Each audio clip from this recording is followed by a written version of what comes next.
Tourist గైడ్గా పనిచేస్తున్న రమేషు విదేశం నుంచి వచ్చిన అనామికాని తన తల్లి సరోజిని తీసుకుని ఇంటికొస్తాడు. బాబు రమేషు, ఎవరిల్లు?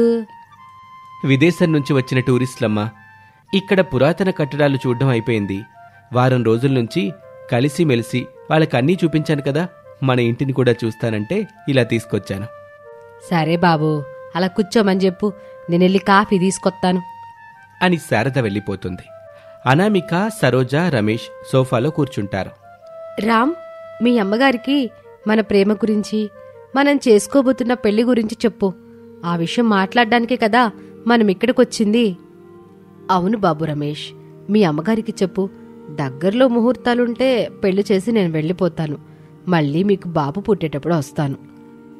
వామ్మో, నేను చెప్పను. అసలే మా అమ్మకి విదేశీయులంటే అస్సలు నచ్చరు అని రమేష్ అంటూ ఉండగానే శారద ఒక ట్రేలో టీ తీసుకొని వచ్చి అందరికీ ఇస్తుంది. అందరూ ఆ టీ తాగుతారు.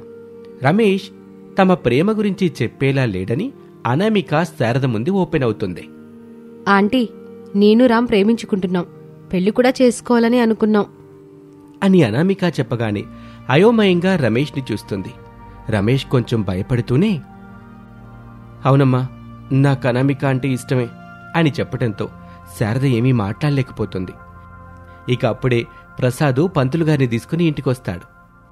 శారద కోపంగా చూస్తూ ఉంటుంది. అంటే ఇదంతా మీకు ముందే తెలుసన్నమాట. అవును శారదా, నువ్వు ఒప్పుకుంటావని చెప్పింది కూడా నేనే. ఓహో, కథకి దర్శకుడు తామరేనన్నమాట. మీకు ప్రత్యేక పూజ చెయ్యాలి, చేస్తాను కూడా అని చెప్పి శారద అక్కడి నుంచి వెళ్ళిపోతుంది. పంతులుగారు పంచాంగం చూసి పెళ్లి ముహూర్తం పెడతాడు. ఒకరోజున విదేశీ అనామికతో స్వదేశీ రమేష్కి పెళ్లి ఘనంగా జరిగిపోతుంది. స్వదేశీ అత్తగారు శారద, విదేశీ కోడలి అనామిక ఆట ఆ ఇంట్లో మొదలవుతుంది. ఒకరోజున ఉదయం 8 గంటలవుతుంది సమయం. ఒంట్లో కొంచెం నలతగా ఉండటం వల్ల కొంచెం ఆలస్యంగా నిద్రలేస్తుంది శారద. నెమ్మదిగా బయటకొచ్చి చూస్తుంది. వాకిలి మొత్తం చెత్తా చెదారంగా ఉంటుంది. ఊడ్చింది లేదు, కళ్ళాపి చల్లింది లేదు, ముగ్గు కూడా పెట్టలేదు. అనామిక మీద కోపం వస్తుంది శారదకి. అనామిక, అనామిక, ఎక్కడున్నావు? ఒకసారి బయటికి రా అంటూ గట్టిగట్టిగా అరుస్తుంది. అనామిక మాత్రం వంటగదిలో వంట చేస్తూ ఉంటుంది. అత్తగారు శారద పిలుస్తున్న పిలుపులు వినబడుతూ ఉంటాయి అనామికకి. అయినా సరే తనని కాదు అన్నట్టుగా పెడచెవిన పెడుతుంది అనామిక. తన పని తాను చేసుకుంటూ వెళ్తుంది వంటగదిలో. ఎంత పిలిచినా ఈ విదేశీ కాల్ రాదు, నేను దాన్ని వెతుక్కోవాలి, కర్మ అంటూ కిచెన్లోకి వెళ్తుంది శారద. తీరా చూస్తే అనామిక అక్కడ వంట చేస్తూ ఉంటుంది.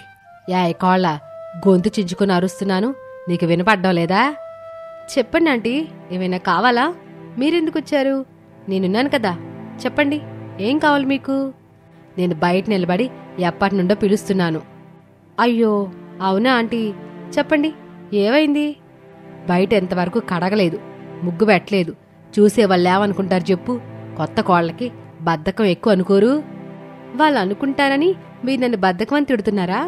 లేకపోతే నిజంగానే వాళ్ళు అనుకుంటారని చెబుతున్నారా? అదేంటి అట్టా మాట్లాడుతున్నావు? నేను అనాలనుకుంటే నీ ముఖం మీద కాదు, మీ అమ్మ ముఖం పట్టుకుని కూడా అంటాను. వాళ్ళ మీద వీళ్ల మీద పెట్టనాల్సిన అవసరం నాకు లేదు. చూడండి ఆంటీ, పనులు చేయడం నా వల్ల కాదు. చీపురు పట్టుకుని ఊడిస్తే నా చేతులు కందిపోతాయి. వంగి ముగ్గులు వేయాలంటే నాకు నడుము నొప్పి వస్తుంది. నా వల్ల కాదత్తయ్య. దేవుడా, అన్ని పనులు తెలిసి చురుగ్గా పనిచేసే స్వదేశీ కోడలు ఇమ్మని అడిగితే ఏమీ తెలియని విదేశీ కోడలు ఇచ్చావు. ఇప్పుడు నా పరిస్థితి ఏమిటి తండ్రి అని అనుకుని శారద బయటకొచ్చి వాకిలి ఊడ్చి కడిగి ముగ్గేస్తుంది. ఇక అప్పుడే వాకింగ్ ముగించుకొని రమేష్ ఇంటికొస్తాడు. తల్లి ముగ్గు వేయటం చూస్తాడు. అమ్మా, నువ్వేస్తున్నావేంటి? నీ కోడలుంది కదా, వేయమని చెప్పచ్చు కదా. లోపలున్న నా కోళ్ళు మామూలు కోళ్ళ కాదు బాబూ, విదేశీ కోళ్ళు అని అనటంతో రమేష్ ఇక ఏమీ మాట్లాడలేక తనలో తాను, స్వదేశీ అత్త, విదేశీ కోడలు, వీళ్ళ మధ్యలోకి వెళ్తే మనకి ఏ దేశం లేకుండా అవుతుంది. ఎందుకొచ్చిన తలనొప్పి? మన పని మనం చూసుకుందాం అని అనుకుంటూ అక్కడి నుంచి నెమ్మదిగా జారుకుంటాడు. ఇలాగే రోజులు గడుస్తూ ఉంటాయి. ఒక రోజున శారద బావి దగ్గర నీళ్లు చేదుతూ ఉంటుంది. అనామిక బావి దగ్గరికి వస్తుంది. ఆంటీ, నీళ్ళెందుకు? బాటలు పిండిదానుకోవాలా? నువ్వెళ్ళి మంచంలో కూర్చోపో. లేదత్తయ్య, నేను కూడా క్లాత్ని వాషింగ్ చేస్తాను. ఎలా వాషింగ్ చేయాలో చెప్పండి. అక్కడ వాషింగ్ పౌడర్ ఉంటుంది, తీసుకురా కోళ్ళ అని అంటూ మట్టి పొయ్యిను చూపిస్తుంది.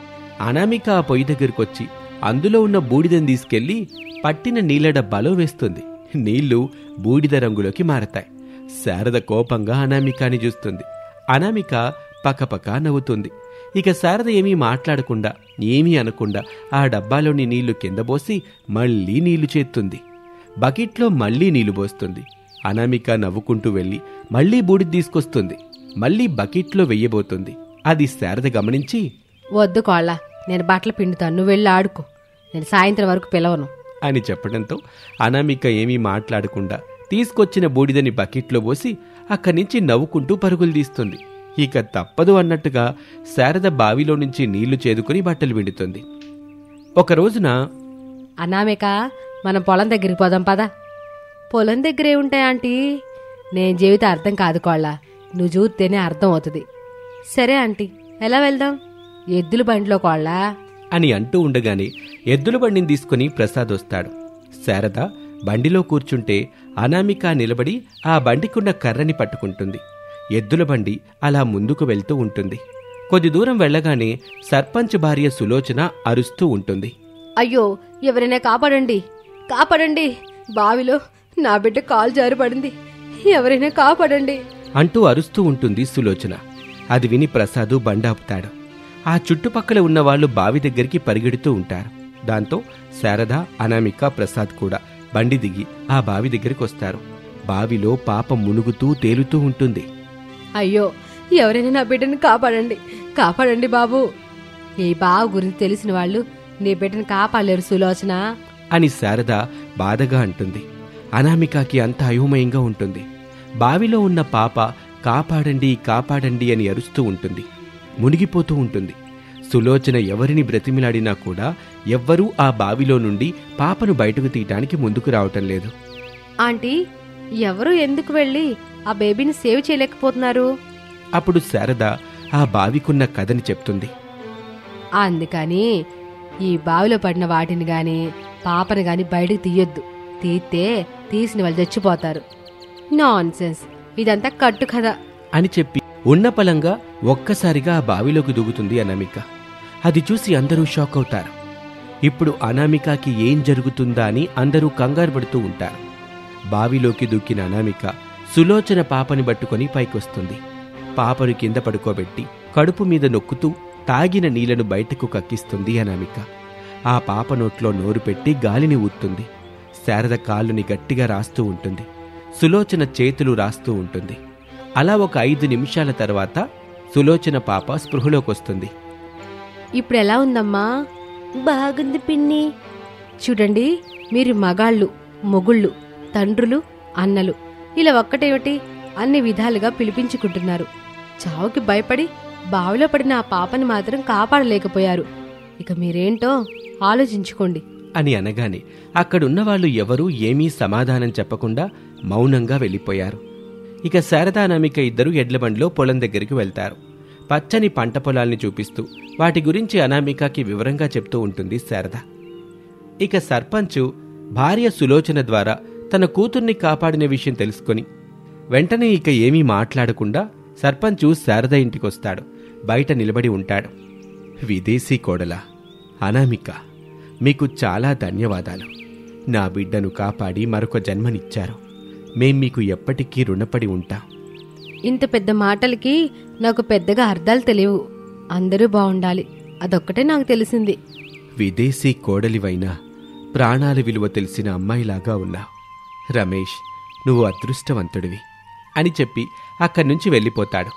తన విదేశీ కోడల్ని మొదటిసారిగా ఊరి సర్పంచ్ మెచ్చుకోవటం చూసి శారదకి ఎంతో ఆనందం వేస్తుంది. ఇలా శారదలో కొంచెం కొంచెంగా మార్పు వస్తూ ఉంటుంది. అప్పుడు నా కోడలు విదేశీ కోడలు కాదు, తొందరలోనే స్వదేశీ కోడలు అయ్యేలా ఉంది, అలా నిజంగా జరిగితే చాలా మంచిది అని ఆనందపడుతూ ఉంటుంది. ఇలా శారద విదేశీ కోడలు కాస్త స్వదేశీ కోడలుగా అనామిక మారిపోవటం చూస్తూ మురిసిపోతూ ఉంటుంది. ఇది వాల్టి కథ. మరొక ఆసక్తికర కథలో మళ్ళీ కలుద్దాం. అంతవరకు సెలవు. నమస్తే. దంచి కొడుతున్న ఎండను సైతం లెక్క చేయకుండా తోపుడు బండికి పెద్ద గొడుగును కట్టుకుని అనామిక వాటర్మెలన్ జ్యూస్ అమ్ముతూ ఉంటుంది. Cool cool water melon juice తాగండి, ఎండ నుంచి ఉపశమనం పొందండి. చిన్న పెద్ద ఆడ మగ అనే తేడా లేదు, అందరూ రండి. Cool cool water melon juice తాగండి, హాయిగా ఉండండి, ఆరోగ్యంగా జీవించండి అని అరుస్తూ ఉంటుంది. దారిన పోయేవాళ్లు, ఎండని తట్టుకోలేని వాళ్ళు అనామిక దగ్గర వాటర్మెలన్ జ్యూస్ తాగుతూ ఉంటారు. ఆ విధంగా అనామిక వాటర్మెలన్ జ్యూస్ వ్యాపారం మంచిగా సాగుతూ ఉంటుంది. అప్పుడు అనామిక జ్యూస్ బండి దగ్గరికి దిష్టికళ్ళ దమయంతి వచ్చింది. వామ్మో, ఇదేమిటి, పోయి దీని దిష్టికల్లో పడ్డాను అని అనామిక అనుకుంటూ ఉండగా దమయంతి అనామిక బండి దగ్గరికొచ్చింది. ఏమే శారదా కోడలా, బాగున్నావా? ఇక్కడ నువ్వు వాటర్ మెలన్ జ్యూస్ అమ్ముతున్నావా? అవును దమయంతి అత్తయ్య, ఎండలు మండిపోతున్నాయి అనామిక. నాకు ఒక చల్లని వాటర్ మెలన్ గ్లాస్ జ్యూస్ ఇవ్వు. దమయంతి అత్తయ్య, చిన్న గ్లాస్ అయితే 10 రూపాయలు, పెద్ద గ్లాస్ అయితే అని అనామిక దమయంతికి రేట్లు చెప్తూ ఉండగా, అదేమిటనామిక, నా దగ్గర కూడా డబ్బులు తీసుకుంటావా? ఇది వ్యాపారం కదా అత్తయ్య, ఇక్కడ ఎవరైనా డబ్బులు ఇవ్వాల్సిందే. అత్తయ్య హోదాలో ఇంటికి రండి, ఇంత చికెన్ తీసుకొచ్చి ఒక గ్లాస్ కూల్ డ్రింక్ పోస్తాను. ఇక్కడ మాత్రం డబ్బులు ఇవ్వకుండా వాటర్ మెలన్ జ్యూస్ పోసేది లేదు అని అనామిక దమయంతితో తేల్చి చెప్పేస్తుంది. దాంతో దమయంతి 10 రూపాయలిచ్చి చిన్న గ్లాస్ వాటర్మెలన్ జ్యూస్ తాగుతూ తనలో తాను ఇలా అనుకుంటుంది. అనామిక, నా గురించి తెలిసి కూడా నా దగ్గరే డబ్బులు వసూలు చేస్తావా? ఇక చూడు, నీ పుచ్చకాయ జ్యూస్ వ్యాపారం గోవిందా గోవిందా. అది కూడా మీ అత్తయ్యతోనే చెప్పిస్తాను, నువ్వలా చూస్తూ ఉండు అని అనుకుంటూ అక్కడి నుంచి వెళ్ళిపోతుంది. రాత్రి వరకు ఉండి తీసుకొచ్చిన వాటర్మెలన్ జ్యూస్ అయిపోయేంత అమ్మేసి అనామిక తోపుడు బండిని తోసుకుంటూ ఇంటికి వెళ్తూ ఉంటుంది. ఇక మరుసటి రోజున ఇంటి అరుగు మీద నిలబడిన ప్రసాదు కోడలు చేపల కూర చేసే ఉంటుంది. నాకిష్టమని తీసుకొస్తూ ఉంటుంది. శారద ఇంట్లోనే ఉంది. ఇప్పుడెలా? శారదకి కనబడకుండా తెలియకుండా కోడల దగ్గర నుంచి చేపల కూర తీసుకోవాలి. ఎలా తీసుకోవాలి? ఏం చెప్పి నేను బయటికెళ్ళాలి అని అనుకుంటూ ఉండగా ఇంట్లో నుంచి శారద వచ్చి, యావయ్యా, గ్యాస్ మీద అన్నం పెట్టాను, చూస్తా ఉండు, నేను వెళ్ళి కూరగాయలు తీసుకొస్తాను, ఇంట్లో కూరగాయలేం లేవు అని చెప్పగానే ప్రసాదు లోపలి సంతోషపడతాడు. తనలో తాను, దేవుడున్నాడు, నేను ఎలా బయటికెళ్ళాలి, కోడల దగ్గర నుంచి చేపల కూర ఎలా తెచ్చుకోవాలి అనుకుంటూ ఉండగా కూరగాయల సాకుతో శారదని బయటికి పంపిస్తున్నాడా దేవుడు, ఇది చాలు అని అనుకుంటూ ఉండగా శారద ప్రసాద్ని అదోలా చూస్తూ ఉంటుంది. యావయ్యా, ఏంటి నీళ్ళు నువ్వే ఏమనేసుకుంటున్నావు? నీ గురించే శారదా. కొడుకు కోళ్ళు మనతో పాటు ఉండుంటే నీకెంత కష్టం వచ్చేది కాదుగా. ఇంటి పని వంట పని చేయటం తగ్గేది కదా నీకు. అత్తగారి హోదా వచ్చేసరికి నువ్వు సరిగ్గా ఆలోచించడమే మానేశావు. నీ మాటే నెగ్గాలని పంతానికి పోయావు. ఫలితంగా కొడుకు రమేషు, కోడలు అనామిక, పిల్లలు హరీషు, భవ్య మనకి దూరంగా మరో ఇంట్లో ఉంటున్నారు. పైగా వాళ్ళని చూడొద్దని ఒట్టొకటి మధ్యలో. నేను ఇంట్లో నుంచి పొమ్మనగానే పోవడమేనా? మేమెందుకు పోతాం, ఇక్కడే ఉంటామని కొడుకు కోళ్ళు గట్టిగా నాతో వాదన చేసుంటే నేను ఊరుకోకుండా ఏం చేసుండేదాన్ని చెప్పండి. జరగాల్సిన ఏరు కాపురం జరిగిపోయాక ఇప్పుడు మనం ఎన్ని అనుకున్నా ఏంటి లాభం లేదు శారదా. సర్లేండి, నేను వెళ్ళి కాయగూరలు తెస్తాను, మీరు అన్నం చూస్తా ఉండండి. చూస్తాను శారదా, చూడకుండా ఏం చేస్తాను, చూస్తానులే అని చెప్పగానే శారద అక్కడి నుంచి వెళ్ళిపోతుంది. ఇంటి గేటు దగ్గర నిలబడిన ప్రసాదు కంగారుగా దిక్కులు చూస్తూ ఉంటాడు. తొందరగా రావాలమ్మా కోళ్ళ, మీ అత్తగారు శారద కూరగాయల కోసం కిట్టే కొట్టుకెళ్ళింది.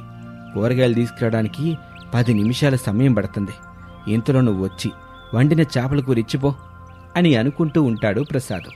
కోడలు అనామిక చేపల కూర ఉన్న టిఫిన్ డబ్బా పట్టుకుని వస్తుంది. అది చూసిన ప్రసాదు ఎంతో సంతోషిస్తాడు. మావయ్య, ఇంట్లో అత్తయ్య లేదా? లేదు కోళ్ళ, కూరగాయల కోసమని కిట్టాయి కొట్టుకెళ్ళింది. వచ్చేసరికి 10 నిమిషాలు పట్టుద్దిలే. నీకోసమేనమ్మా నేను అప్పటినుంచి ఇక్కడ ఎదురు చూస్తుంది. అయ్యో మావయ్య, అత్త ఇలా బయటికి వెళ్ళినప్పుడు నేను ఫోన్ చేయమని చెప్పాను కదా. అవును కదా, కంగారులో మర్చిపోయానులే కోళ్ళ. ఇక నుంచి చేస్తానులే. వెళ్ళు, మీ అత్తయ్య ఏ క్షణంలోనైనా రావచ్చు. చేపల కూర వాసన అత్తయ్యకి రాకుండా జాగ్రత్త పడండి మావయ్య. అదంతా నేను చూసుకుంటానులేమ్మా కోళ్ళ, జాగ్రత్తగా వెళ్ళు నేను వెళ్తున్నాను మావయ్య. అని చెప్పి అనామిక అక్కడి నుంచి వెళ్ళిపోతుంది. ఇక కూరగాయలు తీసుకుని ఇంటికి వెళ్తున్న శారదకి దారిలో దిష్టి కళ్ళ దమయంతి తగులుతుంది. అదేమిటి శారద చెల్లి, అనారోగ్యంగా మంచం మీద ఉన్నావని కోడలు అనామిక చెప్పిందిగా. నువ్వేమిట్ట బాగానే ఉన్నావు, ఇందులో ఏది నిజం? నేను చూస్తున్నదా కోళ్ళ అనామిక చెప్పిందా? ఏమిటక్కా, నా కోళ్ళంత మాట అందా? నేను పోయానని చెప్పిందా? అవునే శారద, అయినా తప్పు కోడలది కాదే, తనతో అలా మాట్లాడిస్తున్నది డబ్బుది. అనామిక చేస్తున్న వాటర్ మెలన్ జ్యూస్ వ్యాపారం బాగా సంపాదించి పెడుతుందిలే, అందుకే అనామిక అంత మాట అనగలిగింది అని దమయంతి చెబుతూ ఉండగా శారద అది నిజమని నమ్ముతుంది, బాధపడుతుంది. చూడవే శారద, కోడలు మనతో ఉన్నా వేరే ఇంట్లో ఉన్నా అత్తయ్య అంటే గౌరవం భయం రెండూ ఉండాలి. అప్పుడే కోడలు మన కంట్రోల్లో ఉంటుంది. ఇప్పుడు నన్నేం చేయమంటావక్కా? కోడలి వాటర్ మిలన్ జ్యూస్ వ్యాపారం మీద దెబ్బ కొట్టు, అనామిక అప్పుడు కాళ్ళ బేరానికి వస్తుంది అని దమయంతి ఐడియా ఇస్తుంది. శారద అది నిజమే అనుకుంటుంది. అప్పుడు తనలో తాను, దమయంత అక్క చెప్పింది నిజమే, అనామిక కుళ్ళంతా పొగరే.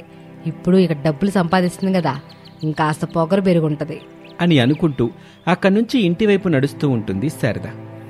ఒకరోజు రాత్రి కారం నీళ్ళని సూదిని తీసుకుని, వస్తున్నాను కోళ్ళా, నువ్వు వాటర్ మెలన్ జ్యూస్ ఎలాగమ్ముతావో నేను చూస్తాను అని అనుకొని ఎవ్వరూ తన్ని చూడటం లేదని శారద నెమ్మదిగా అనామిక ఇంటివైపు నడుస్తూ ఉంటుంది. నిద్రలేచిన ప్రసాదు శారదను గమనిస్తూ వెళ్తూ ఉంటాడు. శారద వేరే ఇంట్లో కాపురం ఉంటున్న కోడలు అనామిక ఇంటికొచ్చింది. ప్రసాద్ కూడా అనామిక ఇంటికొస్తాడు. ఇదేంటి ఎప్పుడూ లేంది శారద కోడలు అనామిక ఇంటికొచ్చింది, ఏం చేయాలని వచ్చింది ఇంతకీ అని అనుకుంటూ శారదని చూస్తూ ఉంటాడు. శారదకి తోపుడు బండి మీదున్న వాటర్ మెలన్స్ కనిపిస్తాయి. ఆలస్యం చేయకుండా కారం నీళ్ళని వాటర్ మెలన్లోకి ఎక్కిస్తూ ఉంటుంది. అది చూసిన ప్రసాదు, అమ్మ శారద, ఇంకా నీకు కోడలి మీద ద్వేషం పోలేదా? చెప్పుడు మాటలు వింటానే ఉన్నా, ఉండు నీకు తగిన బుద్ధి చెప్తాను అని అనుకొని శారద చేస్తున్న పనిని సైలెంట్గా మొబైల్లో రికార్డ్ చేస్తూ ఉంటాడు. ఇక శారద వచ్చిన పని అయిపోవటంతో తిరిగి ఏమీ తెలియనట్టుగా ఎవ్వరూ తన్ని చూడనట్టుగా తన ఇంటికి వెళ్ళిపోతుంది. అది చూసిన ప్రసాదు, వామ్మో శారద ఇంటికెళ్తుంది, తనొచ్చేసరికి నేనింట్లో ఉండాలి, లేదంటే శారదకి అనుమానం వస్తుంది అని చెప్పి శారదకి కనబడకుండా ఇంటికి వెళ్ళిపోతాడు. బెడ్ మీద పడుకుంటాడు. ఇక అప్పుడే శారద ఇంటికొస్తుంది. పడుకున్న ప్రసాద్ వైపు చూస్తుంది.